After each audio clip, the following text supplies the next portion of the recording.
1º de maio, marcado o tempo do fim. Então nós vamos ver hoje uma profecia muito longa, que é conhecido como as 2.300 tardes e manhãs, ou 2.300 dias. Dia em profecia, porque essa é uma profecia. Cada vez que fala dias, significa anos. Então são 2.300 anos. Diferente de Gênesis 1, quando fala que houve tarde e manhã o 1º dia. Aquilo não é uma profecia. Então não é anos, que muita gente faz confusão com isso. Então, a que período de tempo se aplicam a visão de Daniel 8? Ou seja, os 2.300 dias. Está em Daniel 8. Então nós vemos Daniel 8:17 dizendo: entende esta visão. É uma visão que ele teve, que se refere ao tempo do fim. Por isso que o tema é marcado o tempo do fim. Essa profecia marca o tempo do fim. Então, Daniel 8:19 diz assim, o anjo Gabriel diz assim para Daniel: te farei saber o que acontecerá no último tempo do fim. Ou seja, não é assim, não é no último tempo, na última era, na última etapa do tempo do fim. Porque o tempo do fim não é uma data, é um período de tempo. Começa uma era que é chamado tempo do fim. Quantos anos tem o tempo do fim? Ninguém sabe. Mas nós sabemos pela profecia quando começa o tempo do fim. É quando termina os 2.300 anos. Desde a época de Daniel, que viveu cerca de 700 anos antes de Cristo. Entendeu? Então, Daniel capítulo 8, verso 26, diz também o seguinte: a visão dos 2.300 tardes e manhãs, dias, é verdadeira. Tu, porém, preserva a visão, Daniel, porque esta visão se refere a dias, está falando em visão, quer dizer, a anos muito distantes. Não seria em pouco tempo, demoraria muito tempo. Lógico, porque essa visão durou 2.300 anos para começar o tempo do fim. Quando Daniel estava vivendo, não era o tempo do fim. Tinha um tempo marcado por Deus para começar. Alguns argumentam que os 2.300 dias são literais, ou seja, faz as contas e veja do tempo de Daniel 8 até mais 2.300 dias, quer dizer, um ano tem 365 dias, então 2.300 dias, fez a conta, é pouco tempo depois chegaria o cumprimento da profecia. Mas não é assim, não é assim. Eles acreditam, esses literalistas, acreditam que o chifre pequeno de Daniel 8 se refira a um líder mundial, Seleucida, chamado Antíoco Epifânio, que viveu no ano 216 a 164 a.C. Então isso não se você vai ver depois que nós vamos olhar os 2.300 tardes de manhã certinho, não vai ser hoje, vai ser amanhã e até sexta-feira. Então você vai ver que não se encaixa Antíoco Epifânio dentro da profecia que Daniel estava recebendo e que Gabriel estava explicando para Daniel. A visão se aplica ao tempo do fim. Antíoco não viveu no tempo do fim. Para a gente saber se Antíoco viveu no tempo do fim, nós precisamos saber quando começa o tempo do fim. Não é qualquer data. Deus cronometrou o tempo do fim e disse agora para Daniel quando iniciaria o tempo do fim. Antíoco Epifânio viveu antes do tempo do fim. Gabriel começou a explicação dos 2.300 tardes e manhãs, mas veja que ele começou a explicar que a média pérsia representava, o carneiro representava a média pérsia. Ele também falou que a média pérsia veio depois de Babilônia. Babilônia sucumbiu pelo exército da Medo-Pérsia. Mas ninguém sabia ainda. Mas Deus sabia e já estava falando para Daniel. Então, o anjo Gabriel continuou falando sobre os 2.300 tardes e manhãs.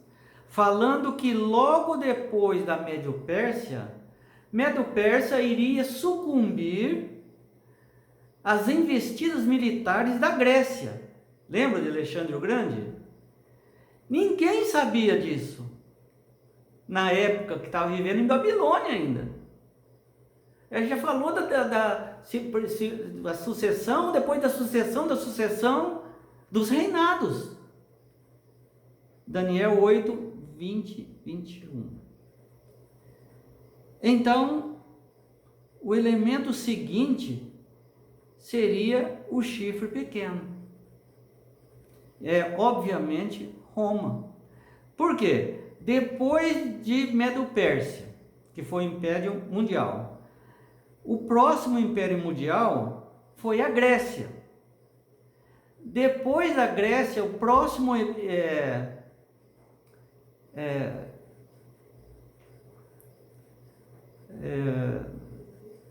país que governou o mundo, nível mundial, foi Roma Imperial. Então, isso, na história a gente vê isso. Qualquer livro em uma biblioteca, você vê na internet, né? Os reinos imperiais mundiais que reinaram mundialmente, quem foram? Aí ele vai dizer, foi Babilônia, Medo-Pérsia, Grécia, depois Roma Imperial, né? A purificação do santuário de Daniel 8,14, veja, está dentro de Daniel 8, é a resposta de Deus ao desafio dos poderes terrenos. Porque Roma Imperial começou a interferir com a religião e começou a se ligar com a religião.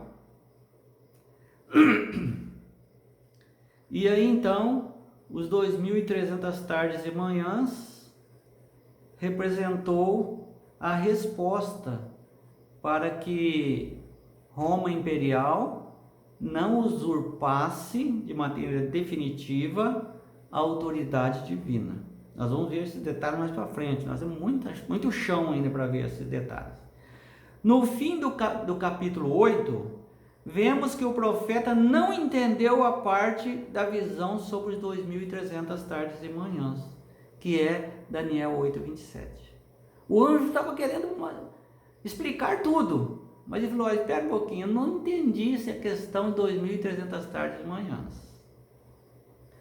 Porque todas as demais coisas já haviam sido explicadas em Daniel 8, 20 e Daniel 8, 21. A purificação do santuário não tinha sido explicada. Os reinos, sim. Daniel entendeu que um reino iria vir após o outro, identificou até quem seriam, está tudo certo. Mas não havia explicado a purificação do santuário. Daniel 9, 23, 9 já. Gabriel continuou do capítulo 8 e continuou no capítulo 9. Ele fala assim, Gabriel aparece em Daniel 8, manifestou-se no capítulo 9 também e disse: quando, Daniel, você começou a fazer as suas súplicas, foi dada uma ordem para mim, e eu vim para explicar a você tudo que você não entendeu, porque Deus o ama muito. Falou para Daniel. Já pensou alguém falar isso da gente? Deus ama muito você. Portanto, presta atenção, Daniel, à mensagem e entenda a visão. Agora ele está falando do quê? Que visão que ele tinha que entender? Os 2.300 tardes e manhãs, 2.300 dias, 2.300 anos. Amanhã nós vamos ver isso. Hoje é até aqui só, né? Nós vamos explicar os 2.300 anos, por que é ano, tudo certinho, até o final da semana. Amanhã continua. Só queria fazer uma reflexão aqui. Gabriel, o anjo Gabriel, disse a Daniel: você é muito amado. Talvez seja uma declaração das mais bonitas que tem na Bíblia. Uma das mais bonitas que tem na Bíblia. Porque isso fala de uma ligação de Deus com o ser humano. Deus ama muito Daniel. Ele era um escravo, ele foi vendido, ele foi escravizado, ele estava ali com o povo, foi tirado da sua cidade, tirado da sua família, e agora ele estava ali, foi preso. Então, Deus fala para ele: Daniel, não importa tudo que você passou, tudo que você está passando, eu te amo muito, tá certo? Eu te amo muito. Isso ajuda a gente, viu? Nós também passamos por dificuldades. Não é porque nós estamos indo na igreja, nós lemos uma Bíblia, nós falamos, oramos, nós damos esmolas, que tudo vai dar certo. E tem pessoa que faz isso para poder ter recompensa de Deus. Está errado isso. Nós passaremos por dificuldades. Nós passamos por dificuldades. Tanto cristãos como não cristãos, todos passam por dificuldades. De um jeito ou do outro. Todos morrem, todos ficam doentes, morrem. Rico, pobre, bonito, feio, preto, branco, todos. Mas Deus fala: eu amo você. Por isso eu morri na cruz por você. Nós possamos ficar com esse pensamento. E amanhã, 2.300 tardes e manhãs, nós vamos descobrir quando começou o tempo do fim.